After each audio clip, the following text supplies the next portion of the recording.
Old tax रजीम versus new tax रजीम, कौन सा इनमें से बेटर है? एसएससी को ओल्ड टैक्स रजीम के लिए चूज करना पड़ता है, लेकिन new tax regime default tax regime होता है।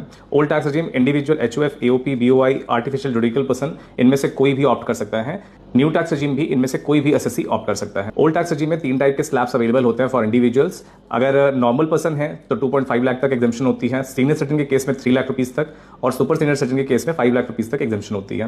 लेकिन न्यू टैक्स रजीम में सिर्फ एक स्लैब अलाउड होता है। ओल्ड टैक्स रजीम में स्लैब 0 से 2.5 लाख रुपए तक नील होता है, 2.5 से 5 लाख तक 5%, 5 से 10 लाख तक 20% और 10 लाख रुपए के ऊपर 30% होता है। न्यू टैक्स रजीम में स्लैब रेट 0 से 3 लाख तक नील, 3 से 6 लाख 5%, 6 से 9 लाख 10%, 9 से 12 लाख 15%, 12 से 15 लाख 20% और 15 लाख के ऊपर 30%। ओल्ड टैक्स रजीम में अगर आपकी टोटल इनकम 5 लाख रुपए तक है तो 12,500 रुपए का रिबेट मिल जाता है। न्यू टैक्स रजीम में अगर आपकी इनकम 7 लाख रुपए तक है तो 25,000 रुपए तक का रिबेट मिल जाता है। ओल्ड टैक्स रजीम में मैक्सिमम सरचार्ज 37% होता है, लेकिन न्यू टैक्स रजीम में मैक्सिमम सरचार्ज 25% तक होता है। ओल्ड टैक्स रजीम में आप सारे एग्जम्पशंस और डिडक्शंस क्लेम कर सकते हैं, लेकिन न्यू टैक्स रजीम में कोई भी डिडक्शंस आपको अलाउ नहीं